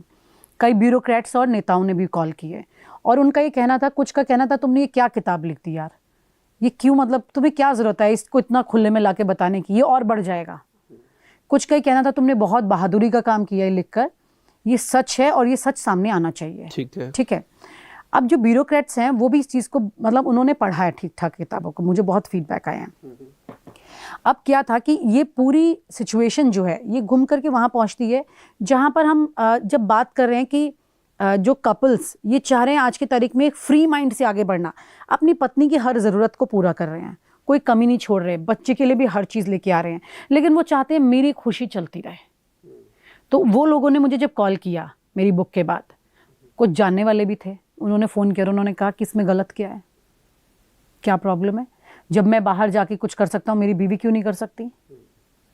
तुमने जो लिखा है मैं इससे मतलब सहमत नहीं, मतलब सच लिखा है लेकिन जो जजमेंटल मेरा माइंडसेट गया है किताब में उससे वो सहमत नहीं है। उन्होंने बोला कि कोई प्रॉब्लम नहीं है, हम एडल्ट हैं, मतलब वो जो मर्जी करे मैं जो मर्जी करूं। अब उन्होंने अपने लेवल पे रीडिफाइन कर दिया, इसीलिए तो हजारों केसेस बढ़ गए हैं पहले से, इसीलिए तो इतने केसेस बढ़ चुके हैं, पहले नहीं थे इतने, अब ग्रुप्स बन गए हैं इसके, यानी कि ज्यादातर एक बड़ी मात्रा में लोग इस बात पर सहमत हैं कि हाँ हम ये कर सकते हैं, करना चाहिए। प्रॉब्लम क्या, लोगों ने खुल के फेसबुक पे कमेंट्स में लिखना शुरू कर दिया मुझे, आपको क्या प्रॉब्लम है, हम करना चाहते हैं तो अब बताइए इसका मैं क्या जवाब दूं, मैं क्यों दूंगी जवाब, मैंने तो एक सच को सामने लाया है, मैं तो उतना ही बता सकती हूँ। तो विनीता फिर चीजें जैसे अगर हम ये सारी जो चर्चा कर रहे हैं और ये टॉपिक पे इस पर बात करने का रीजन ये है कि ये लोग सोसाइटी से अलग है ना, अलग है ये, मतलब जो कर रहे हैं सोसाइटी ऐसा नहीं करती, तभी तो हम चर्चा कर रहे हैं इसमें कि लोग वाइफ स्वैपिंग कर रहे हैं, ये सोसाइटी का बड़ा हिस्सा बन चुके हैं। अब मैं वही उसी पे आ रहा था कि लेकिन जब जिस दिन सोसाइटी यही हो जाएगी या ये लोग डोमिनेट करेंगे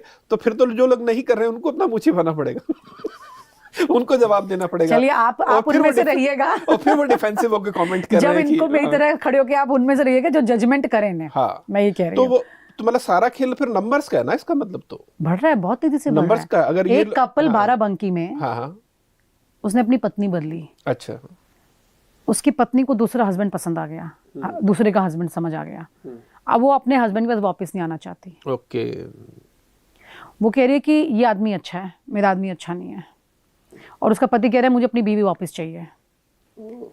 पुलिस में गया, पुलिस ने बोला एडल्ट हो भाई मैं क्या करूं, फिर पंचायत में गया मेरी बीवी वापस करो। आप समझ रहे हैं? तो चाहत क्या है इसमें, सबकी अलग चाहत है। उस बीवी को एक ऐसा आदमी चाहिए था जो उसे समझे, उसको फेरे डाल करके पति तो मिल गया लेकिन वो आदमी नहीं मिला जो उसे समझ सके। जिस आदमी ने उसको दूसरे के पास लेके गया उसको वो दूसरा आदमी समझ में आ गया, भले ही उसने भी अपनी बीवी इसके पास भेजी थी, अब वो किस आधार पे उससे ज्यादा अट्रैक्ट हुई ये वही जानती होगी। बिल्कुल, और एजुकेशन के पर्पस से बता दें यहाँ पर जो विनीता ने अभी जिक्र किया ना कि एक आदमी की पत्नी किसी और के पास गई और उससे वो इमोशनली कनेक्टेड हो गई, यहीं पर फर्क ये आता है कि वाइफ स्वैपिंग का जब मैं कॉन्सेप्ट पढ़ रहा था तो उसका मतलब ये था कि लोग अपनी बीवियों की अदला बदली तो करते हैं, उसमें शर्त लिखनी रहती है कि कोई किसी से इमोशनली कनेक्ट नहीं होगा। वहीं दूसरी तरफ जब नो स्ट्रिंग्स अटैच वाला एक डायलॉग आज की तारीख में चल पड़ा है, मुझे समझ में नहीं आता है क्या फिर से, लेकिन ये अफेयर में है, लेकिन जो आप कह रहे हैं ये स्वैपिंग में है। स्वैपिंग में, हाँ। तो लेकिन विनीता यही बताइए जो ओपन मैरिज की भी बात होती है या अच्छा, पॉलीगैमी की भी बात करेंगे दूसरे के पति से अटैच नहीं होंगे, हाँ वही कैसे गारंटी देगा वो उसमें और इसमें क्या फर्क है। जो ओपन मैरिज की आजकल बात करते हैं ना कि हम किसी के साथ भी जा सकते हैं, हस्बैंड को लगता है मैं किसी, वाइफ स्वैपिंग तो यह कि चलो सामने वाले पार्टनर के वाइफ के साथ आप इन्वॉल्व हुए, वो आपकी पार्टनर के साथ हुआ। आजकल ओपन मैरिजेस की भी लोग बात कर रहे हैं कि आदमी ये कह रहा है कि मुझे इस बात की परवाह नहीं कि मेरी वाइफ किसी के साथ इमोशनल रिलेशन रखे या फिजिकल रखे और मैं भी रखूं तो मेरी वाइफ को भी नहीं होनी चाहिए। तो इस फर्क को आप कैसे देखती हैं? सोसाइटी में कई तरह के तीर चल रहे हैं। हाँ, एक स्वैपिंग है, एक ओपन मैरिज है, एक जिगलो ट्रेंड है। हाँ, दुनिया भर के अब तो सीधे सीधे सीरीज बन जाती हैं और उसमें दिखाया जाता है जो जिगलो बन के घूम रहा है उसकी बड़ी दुख, उसके साथ सिंपैथाइज एक स्टोरी दिखाई जाती है उसकी।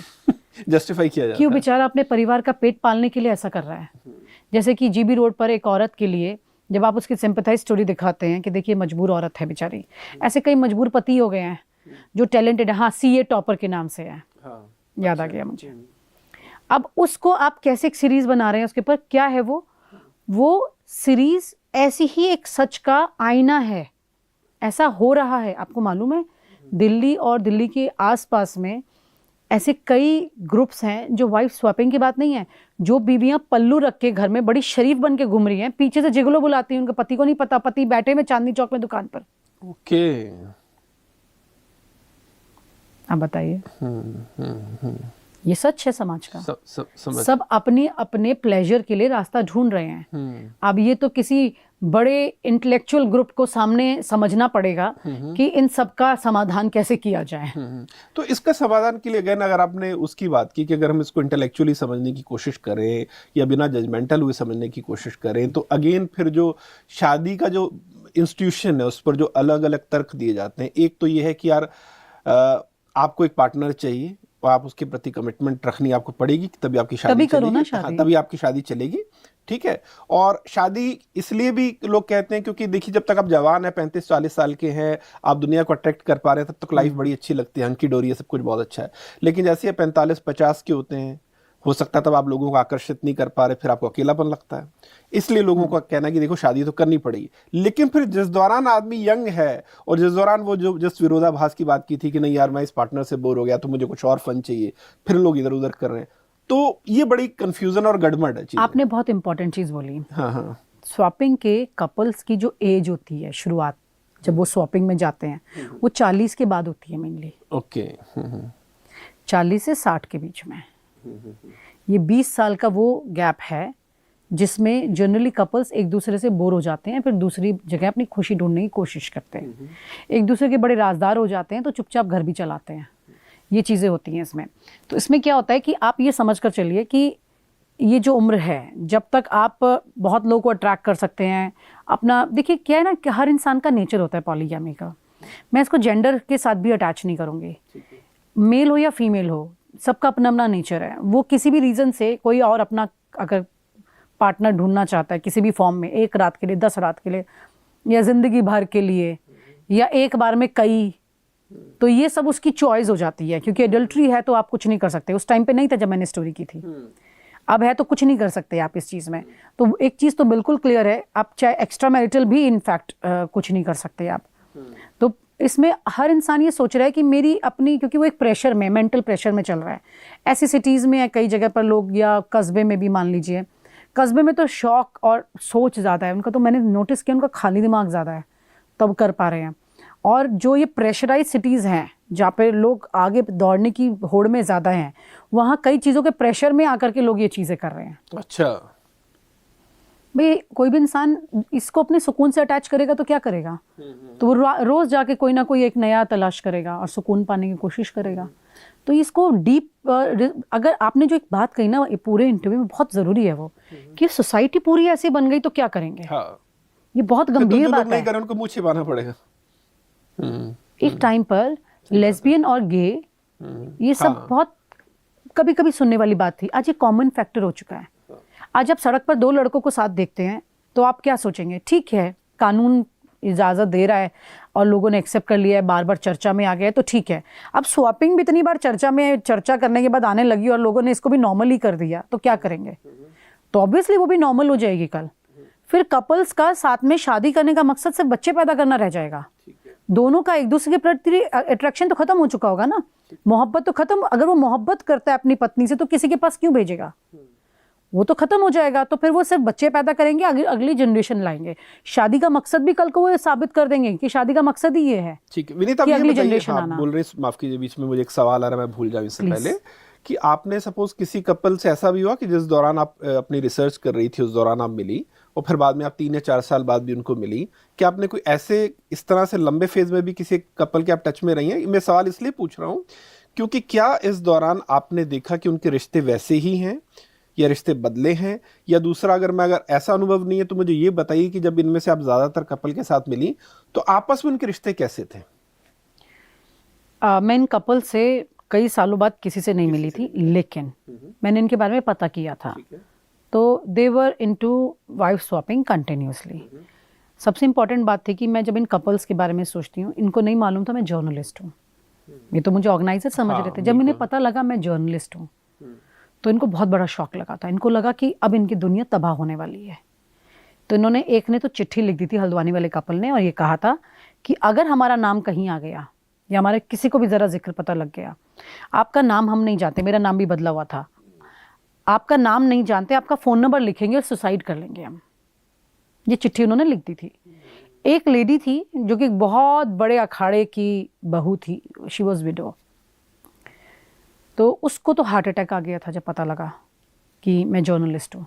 अच्छा। हाँ, तो इन लोगों ने पैसे से भी मुझे, पैसे किसी एक कपल के थ्रू, दिल्ली के एक बनिया कपल था, उनके थ्रू मुझे पैसे का अप्रोच किया कि भाई पैसे ले लो और हमारा सबका फुटेज जो है वो डिलीट कर दो।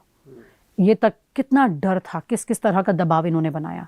किसी को मेंटल शॉक लग गया, कोई मुझे थ्रेट कर रहा था, कोई मुझे ब्राइब कर रहा था। आप समझ रहे हो इन सबके जहन में कितना बड़ा डर है कि अगर हमारा सच बाहर ना आ जाए, बस वो मर जाएंगे, सच बाहर नहीं आना चाहिए।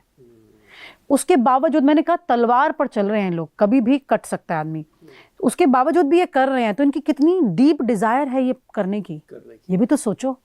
बच्चों से डर रहे हैं फिर भी कर रहे हैं, समाज से भी डर रहे हैं फिर भी कर रहे हैं, घर टूटने का डर है फिर भी कर रहे हैं, और घर बचाने के लिए अपनी बीवी को कन्विंस करके कर रहे हैं। सबकी इनकी दलील समझ लीजिए। तो इन्होंने बेसिकली, इनका माइंड क्लियर था कि इनको ये करना है, ये बात किसी को पता लगनी नहीं चाहिए, बंद कमरे की बात है, बाहर नहीं जानी चाहिए किसी भी तरह से। तो इन्होंने, जब इनको ये सारी चीज़ें पता लगी थी, मैंने भी मेक श्योर किया, जब स्टोरी ऑन एयर गई थी चैनल पर, हाईएस्ट टीआरपी आई थी। उसकी वजह ये थी कि पूरा स्क्रीन ब्लर था। ब्लर स्क्रीन में कैसे टीआरपी आएगी? जो ट्रांसक्रिप्शन थी ना, जो नीचे लिखे हुए थे सबटाइटल सारे इनके, सबटाइटल मतलब जो ट्रांसक्रिप्शन थी, उसको पढ़ने से आई थी इतनी टीआरपी। अब आप ये समझिए 20 साल पहले कोई स्टोरी ऑन एयर गई है और उस वक्त अगर ये टीआरपी आ रही थी, तो उस वक्त इसको देखने वाले, सुनने वाले भी कितने लोग थे उस वक्त भी? कितने? बिल्कुल सही बात है। आज वो तादाद और आगे बढ़ चुकी है। अब तो एक जनरेशन आ गई है आगे। तो जो लोग उस वक्त 20 के थे, आज वो 40 के होंगे, या जो उस वक्त 40 के थे आज 60 के होंगे। They must be continuously doing it और नॉट। तो मैंने पता किया था, तो उन्होंने बोला, मुझे जो मेरे सोर्स था जिसने स्टोरीज तक मुझे पहुंचाया था, उन्होंने बोला सब चल रहा है, कोई दिक्कत नहीं है। अब तो बहुत आगे बढ़ गया। उसने बोला नोएडा में बहुत सारी पार्टीज होती हैं। अच्छा। बहुत सारे कपल्स आते हैं उसमें, मतलब पूछिए मत। बड़े बड़े फार्म हाउसेस जो बने हुए हैं ये रिवर ब्रिज के रिवर की साइड में, सारा यहाँ पे पार्टीज होती हैं। तो ये लोग अभी भी मिलते कैसे हैं? अब तो ग्रुप बन गए ना, अब तो सोशल मीडिया, तब तो सोशल मीडिया नहीं था। मतलब फेसबुक पे हैं, व्हाट्सएप पे हैं? हाँ, व्हाट्सएप और फेसबुक पर हैं। इन्होंने अपने कॉन्फिडेंशियल ग्रुप बनाए हुए हैं। जो कपल है वो एंटर करते हैं। कि इंटरेस्टिंग बात बताती हूँ, जो कपल है वो तो एंटर करते, जो कपल नहीं वो कपल बन के इसमें एंटर करते थे देखने के लिए। अच्छा, वैसे ओके। यस। एक जब उनको पता लगा कि मैं जर्नलिस्ट हूँ, तो उन्होंने मुझे कॉल किया। ये बंदा था दिल्ली का, तो मुझे बोलता है, मैडम आप क्या सोच रही हैं कि आपने मुझे बीवी के साथ शूट कर लिया? वो मेरी बीवी नहीं थी। अरे, मैंने कहा बीवी नहीं थी मतलब? अच्छा, वो अर्बन से था तो मैंने उस पर फोकस भी नहीं किया था, मैं रूरल पे ज़्यादा फोकस कर रही थी। मैंने कहा फिर कौन आई थी तुम्हारे साथ? 2 बार आई, तुम तो 2 बार लाई थे ना अपनी बीवी को। तो बोला दोनों बार अलग अलग औरत थी, आपने नोटिस नहीं किया? तो मैंने कहा तुम अलग अलग औरत को बीवी बना के लाए थे? कह रहे उसमें कौन सी बड़ी बात है, मंगलसूत्र पहनाया, पैसे दिए, आ गई। अब तो बताइए आप उसने मतलब खुद किसी को हायर किया, उसे पैसे दिए और उसका इस्तेमाल करके किसी और से। और इसमें एथिक्स इनके इतने क्लियर होते, एक दूसरे की बीवी को जैसे टच करता है, दूसरा उसकी बीवी को इमीडिएट टच करता है।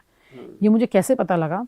हमारा एक ऑफिस का जो जर्नलिस्ट का कपल हमने बनाया था, वो वहाँ पर गया और उस जर्नलिस्ट को इतना समझ में नहीं आया था। वो पहले दिन शूट पर गया था, मुझे तो इसके रूल्स पता थे, तो उनको लगा शायद थोड़ा आगे बढ़ना पड़ेगा, इसके अंदर टच करना पड़ेगा। जैसे उसने उसकी बीवी को टच किया, उसने हमारी फीमेल जर्नलिस्ट को टच किया। This was like horrible. Touch किया था, थैंक गॉड इमीडिएट वो उधर से उसी वक्त निकले। That girl she took the stand कि मुझे इसी वक्त निकलना है यहाँ से। मतलब ये जब मुझे पता लगा था तो बहुत मेरे बॉस के साथ झगड़ा हुआ था इस बात पर कि आपने किसी भी लड़की को नहीं भेजेंगे unless I give the approval now. सही बात है, क्योंकि मैं जान रही हूँ, मैं फील्ड में जा रही हूँ, इनके क्या माइंडसेट है, ये कैसे कर रहे हैं, मैं जानती हूँ। तो विनीता ये बताइए, आपने बड़ी अच्छी बात की कि जो आप काम कर रही हैं और पहचान बदल के आपने उस वक्त किया, आप ये कह रही हैं कि मैं तो उस तरह के क्लब से हूँ जिस तरह के कपल्स को मिलवाता है, और आप स्टेक्स भी जान रही हैं कितने हाई हैं, रिस्क भी जान रही हैं कि इनमें से किसी को पता चल गया तो यहाँ पर हो सकता है मेरी जान को भी खतरा हो। हाँ। तो क्या ऐसा कभी हुआ किसी सिचुएशन में आप फंसी कि जिस दौरान बात कर रही है वहां पर किसी को आप पर डाउट हुआ? हाँ, एक बार बड़ी इंटरेस्टिंग चीज हुई थी इस केस में। डाउट तो नहीं हुआ था, लेकिन हमारे कैमरा पर्सन ने एक काम किया था। तो I remember Nikhil was there. तो शूट मेनली मैं ही करती थी सारा, क्योंकि स्पाई कैम से शूट होता था। तो मैं क्या करती थी, जो डीवी कैमरा होता था ना उस वक्त में, उसमें भी हम लोग ऑडियो लेपल ऐसे लगा के रखते थे और कॉर्डलेस, और उसमें साथ में एक बैग के अंदर कैमरा डाल के ले जाते थे ताकि ऑडियो का फ्रीक्वेंसी कहीं ब्रेक ना हो जाए। क्योंकि स्पाई कैमरे में कभी कभी कुछ ग्लिच आ भी जाए तो हम ऑडियो मेंटेन करके चल सकें। तो हम गए एक कपल से मिलने के लिए रोहिणी में, और वहाँ पर उसने बैग छोड़ दिया वापस निकलते वक्त, कैमरा छोड़ दिया। अच्छा। कैमरे वाला bag. And I was like ये तो हम मतलब आज पूरा खुलासा हो जाएगा, फंस गए। अब ये बंदा बैग खोल के हम निकल चुके थे उनके घर से। मैंने कहा बैग का, मैंने कहा जल्दी ऑडियो चेक करते हैं। गाड़ी में बैठती सबसे पहले मैं चेक करती थी ऑडियो वीडियो ठीक है कि नहीं। मैंने कहा ऑडियो चेक करते हैं। वो बोला कि विनीता बैग तो छूट ही गया। कहाँ छूट गया? उसके घर। मैंने कहा वो अगर हमारे जाने से पहले उसने बैग खोल लिया तो फिर खेल खत्म। मैंने फ़ोन किया उसको, तो मैंने उनको फ़ोन करके बोला कि वो जो जिसके घर हम गए थे कि आप प्लीज़ एक बार बाहर आएंगे, अपने घर से बाहर आएंगे जल्दी से, 1 मिनट, ऐसी इमरजेंसी दिखाई। तो वो बोले क्या हुआ आप लोग मुझे दिख नहीं रहे। मैंने कहा दिख रहे ऐसे करके मैंने उसको ऑक्यूपाई करके रखा फ़ोन पर।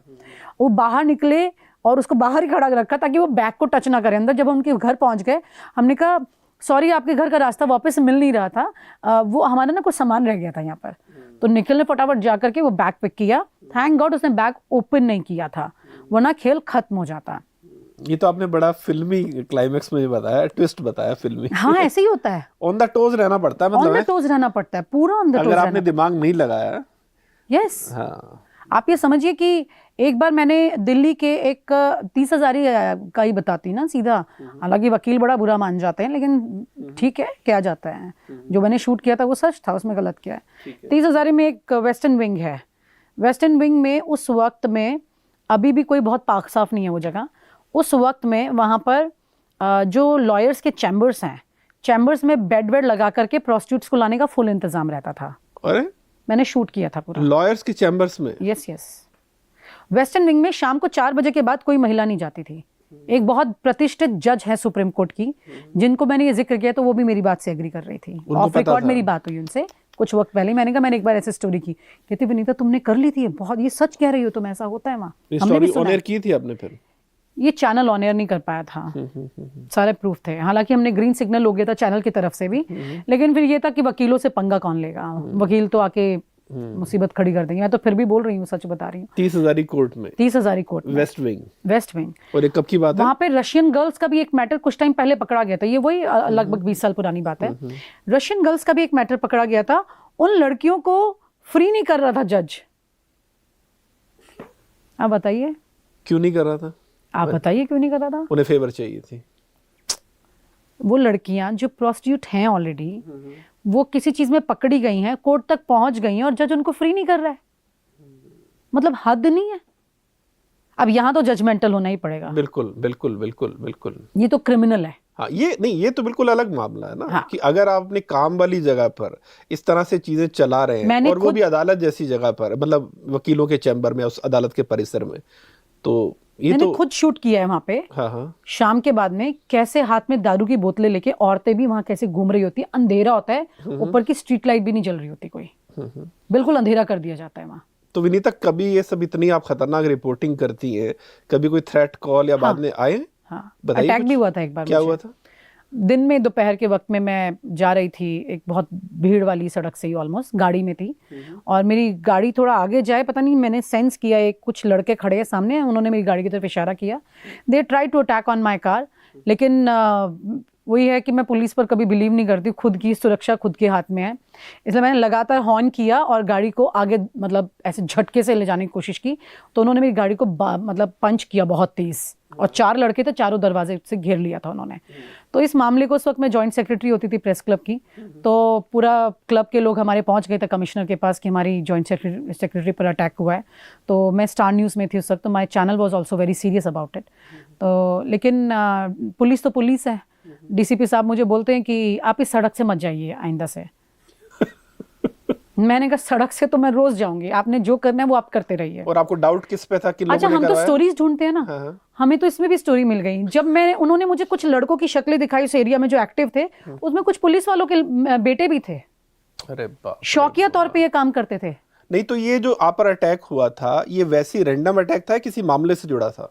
नहीं, ये उन्होंने नहीं वो ढूंढ के ला आपको पाए नहीं किससे पता। जुड़ा हुआ और था। क्या किसी मामले में जो आपको थ्रेट आया, आपने कोई रिपोर्ट की हो, रिपोर्ट ऑनर थ्रेट तो गई अक्सर है, आती थी ना।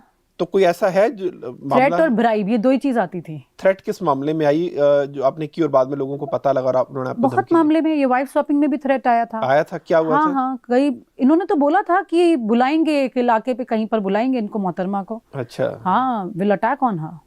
तो मुझे मेरे सोर्स ने बोला था कि तुम्हें कोई भी कॉल आ जाए, तुम्हें कहीं बुलाएं तो जाना मत। एक बाबा जी का मैंने शूट किया था, और he is no more now, लेकिन जो कर्म है वो तो बताने में कोई गुरेज नहीं होना चाहिए।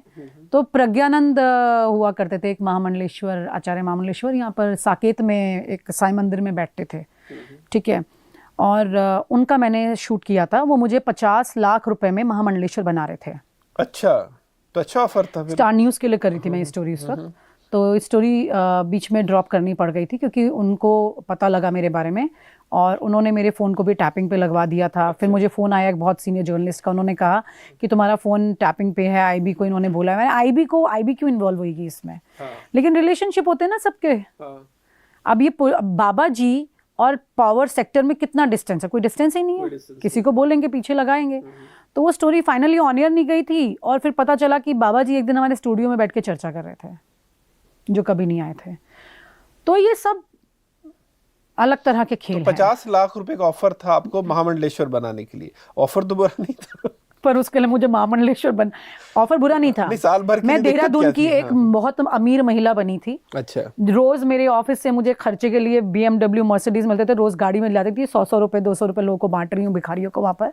ऐसे करके अपना एक सेटअप बनाया गया, उसके माइंड में बाबा जी के ये बताया गया कि मतलब आपको मोटा पैसा मिलने वाला है यहाँ से। मैंने उन्हें बोला देहरादून के राजपुर रोड पर मेरा एक बहुत बड़ा घर है, पेरेंट्स मेरे फॉरेन कंट्री में रहते हैं, तो मैं वो घर आपको दान करना चाहती हूँ। तो राजपुर रोड पे घर होने का मतलब समझिए कितना बड़ा घर और कितना बड़ा पैसा है। तो बाबा जी आ गए लालच में। बाबा जी बोले ओके। बाबा जी ने फिर अपनी गुफा दिखाई अंदर मुझे। गुफा के अंदर महंगे महंगे परफ्यूम रखे हैं, कॉस्टली क्रिस्टल्स रखे हैं। तो मैंने कहा बाबा जी की शौक जब गजब करे, यूरोप गया था, यहाँ से ये लाया, वहाँ से। 80 साल का बाबा था वो। तो आप समझो कि थोड़े टाइम बाद तो वो चले गए ऊपर। तो उनकी एक शिष्य थी, वो तो अभी भी संभाल रही है काम, विभानंद गिरी। तो उन्होंने चेकआउट किया था कि उनको लगा ये महिला कौन अचानक से एंटर कर रही है, कहीं ऐसा ना हो कि मेरे हिस्से को खा जाए। ओके, उनकी अपनी क्योंकि वो इनसिक्योरिटी है। बाबा जी मेरी तारीफ बहुत कर दी है विभानंद गिरी को। वो फ्लाइट लेके दौड़ा ही भागी आई, नहीं गई थी एयरपोर्ट पे उन्हें रिसीव करने के लिए, फूल फैला के, पूरा माला स्टोरी का पर्पस आपका ये था कि किस तरह से पैसे देकर महामंडलेश्वर बनाते हैं। बनाया जाता। एक्टर्स आते थे उनके वहां मिलने, एक्टर्स बॉलीवुड वाले लोग आ रहे थे मिलने। तो मेरा पर्पस ये था कि ये महामंडलेश्वर का जो पद है, ये ऐसे नहीं मिल जाता कि आप बड़े साधु संत हैं और मिल रहा है। ये अंदर पूरे पैसे से चीजें चल रही हैं। अब हो सकता है कि इस इंटरव्यू के बाद ये जो बाबा जी लोग हैं ये कहें कि महामंडलेश्वर के पद पर तुम ऐसी उंगली नहीं उठा सकते हो।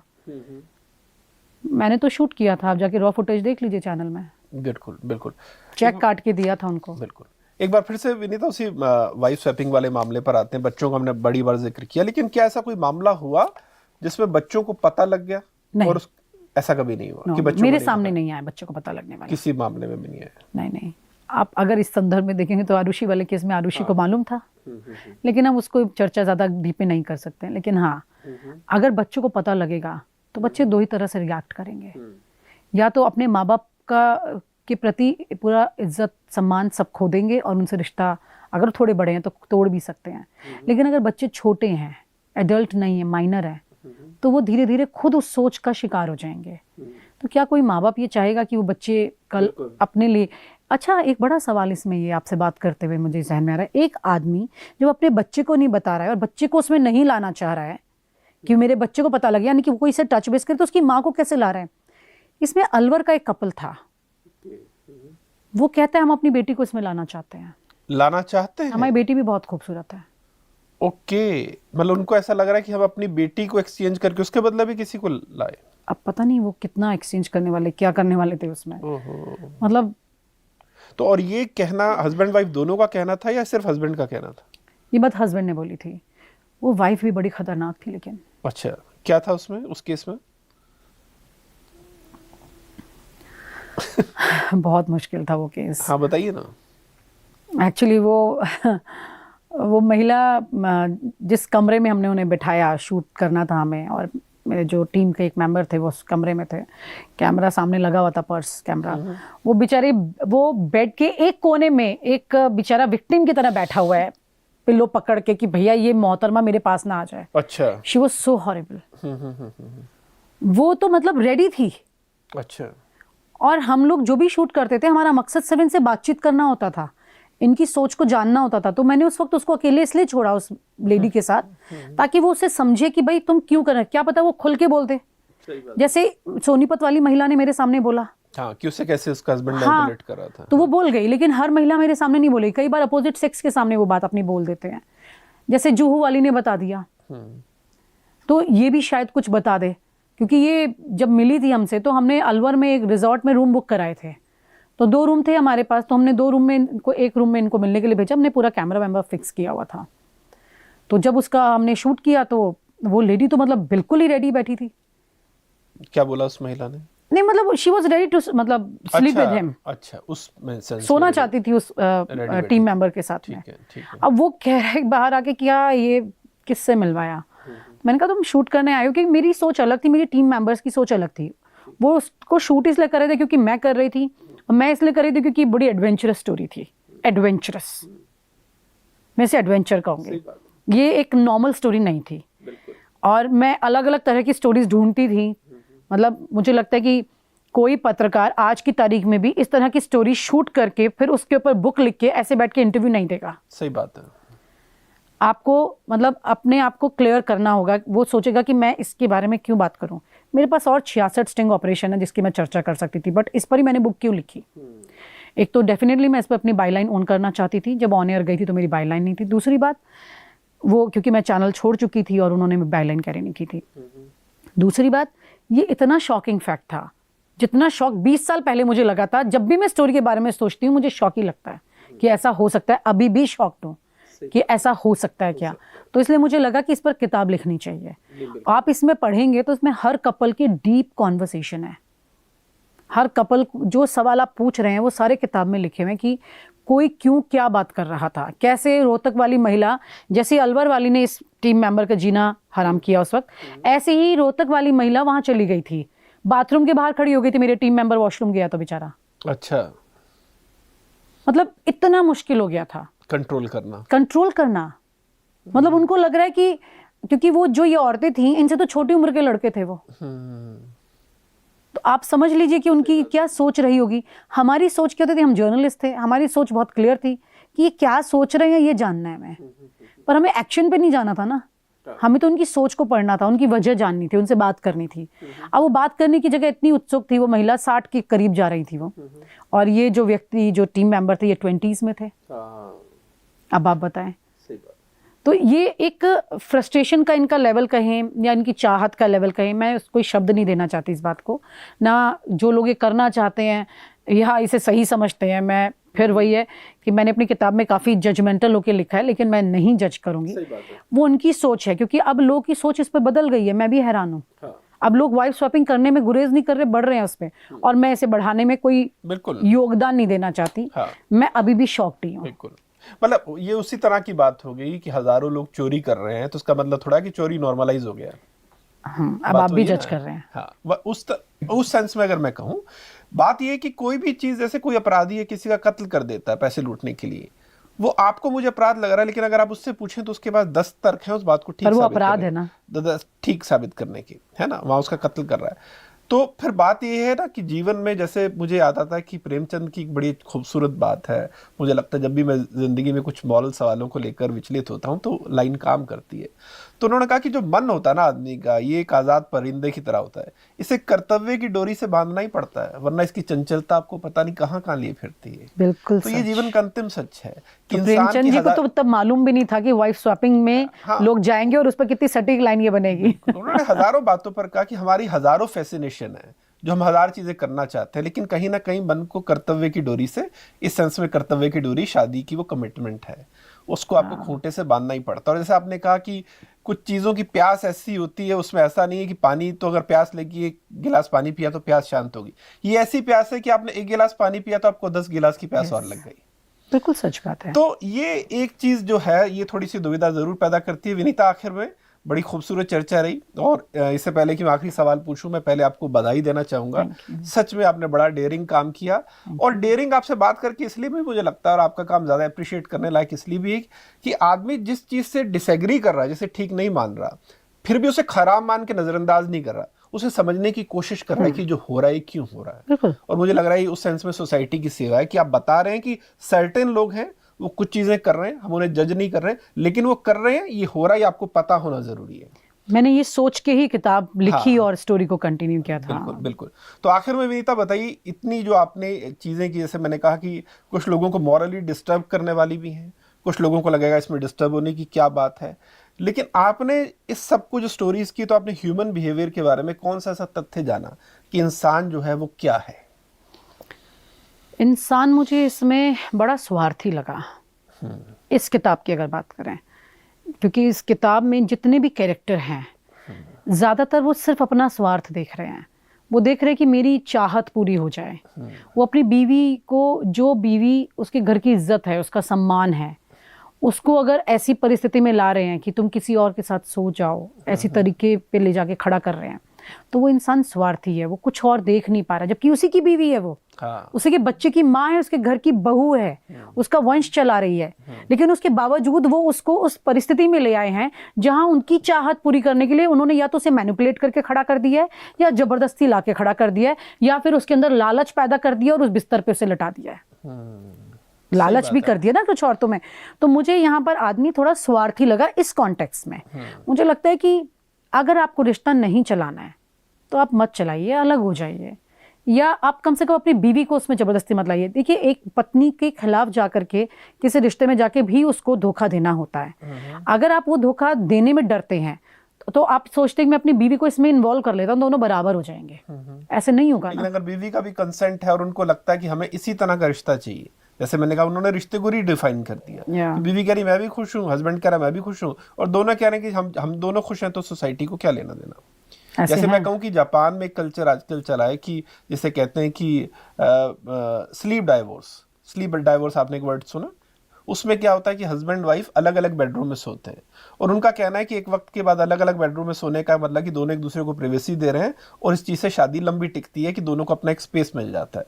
अब कुछ लोगों को ये भी गलत लगता है आपने शादी क्यों की अगर आप अलग अलग बेडरूम में सो रहे हैं, लेकिन उनको लग रहा है इससे अगर हमें मानसिक सुकून बाय कर रहे हैं, हमारा बना हुआ है, तो इसमें किसी को क्या दिक्कत है। तो उन्होंने अपने रिश्ते को उस तरह से डिफाइन कर दिया। बहुत सारी नई टर्म्स आ गई हैं। शुगर डैडी भी एक टर्म है। 20-20 साल की लड़कियां 60 साल के आदमी के साथ में सारे फाइनेंशियल प्रिविलेजेस लेती हैं और शुगर डैडी बना देती हैं उन्हें। तो आप ये समझिए कि नई नई टर्मिनोलॉजी है ये, जिसमें आदमी ये सोच रहा है कि दुनिया कर रही है तो मैं भी कर लेता हूँ, लेकिन ऐसा होना नहीं चाहिए। ठीक है, अगर आप समाज ऐसा, देखिए हर व्यक्ति से समाज खड़ा होता है, अगर आप समाज में इस तरह की चीज को पैदा करें तो वो आगे जाएगी। हम और आप रोक नहीं पाएंगे, हम चर्चा करेंगे, कुछ लोगों को सोचने पे मजबूर करेंगे। सही बात है। कुछ हो सकता है कि हमारे इंटरव्यू के बाद में ही सोचे कि हाँ मैं गलत हूँ, ऐसा नहीं करना चाहिए, कुछ कहें कि हाँ ठीक है तो सब तो कर रहे हैं तो क्या हो गया। सबकी सोच अलग है इसमें। तो मुझे लगता है कि मेरी सोच तो ये नहीं है कि कोई भी इंसान रिश्ते में रहकर उस रिश्ते को ना निभाए। सही बात है। या तो आप रिश्ते में रहिए तो निभाइए, नहीं है तो फिर आप कुछ भी करिए। फिर सही बात है। आप कुछ भी करिए, फिर तो आप एडल्ट हैं, फ्री हैं, कानून इजाजत ऐसे भी दे रहा है वैसे भी दे रहा है, लेकिन आप खुद की आत्मा को क्या जवाब दें ये आपको तय करना है। सही बात है, बहुत अच्छी बात आपने कही। और ये हरी सारी चीज बात में है कि आपके खुद के जो सिद्धांत है जीवन में क्या है। जैसे हम जिंदगी में, सोसाइटी में, अपने आसपास भी बहुत सारे लोगों को देखते हैं, हमारी सोसाइटी में भी हैं जो घरों में मेड आती है। मैं देखता हूँ कि वो लेडी घर पे बर्तन भी साफ कर रही है, पोछा भी लगा रही है, फिर जब इससे टाइम मिलता है तो बाहर जाकर कपड़े भी प्रेस करती है, और फिर उसकी कोशिश है कि अगर किसी को 1 घंटे किसी की घर मसाज, किसी बुजुर्ग को चाहिए तो मसाज भी देती है। और ऐसे लोगों की जब मैं ज़िंदगी देखता हूँ तो मैं सोचता हूँ कि कोई इंसान अगर ईमानदारी से जीना चाहता है तो वो हर तरह का संघर्ष और हर तरह की मेहनत करने के लिए तैयार है। और दूसरी तरफ ऐसे भी लोग हैं जिन्हें लगता है कि मैं सिर्फ किसी से अगर 15 मिनट का रिलेशन बना लूँ तो उससे मुझे 2000 या 4000 रुपये मिल जाएंगे, तो वो आसान तरीके से पैसा भी कमा लेता है। तो सवाल आखिर में है कि आप क्या चाहते हैं? क्या आपके लिए ये चीज़ महत्वपूर्ण है कि नहीं मुझे सब नहीं करना, भले ही उसके लिए मैं कपड़े भी धोऊंगी, बर्तन भी धोऊंगी, प्रेस भी करूंगी, सब कुछ करूंगी, या आपको लगता है कि नहीं मैं 5 मिनट के प्लेजर में 1000 रुपए कमाऊंगा? शॉर्टकट या लॉन्ग कट? तो आपको खुद तय करना है कि आपको कैसी जिंदगी बनानी है। बहुत बहुत शुक्रिया विनीता आपकी। और मुझे लगता है ये ऐसी चर्चा थी, हो सकता है बहुत सारे लोग एग्री ना करें, हो सकता है हमारे मुंह से भी कुछ गलत बात निकल गई हो, क्योंकि ऐसे मौकों पर राय बनाना, कुछ टिप्पणी करना भी आसान नहीं होता है। हमारे मुंह से निकले, लेकिन हमारा इंटेंट किसी को जज करना नहीं था, हमारा इंटेंट इस मामले को समझने का था, और आपने बड़ी बखूबी समझाया अपने अनुभवों से। Thank you so much. Thank you so much. तो इस बातचीत में इतना ही। नमस्कार।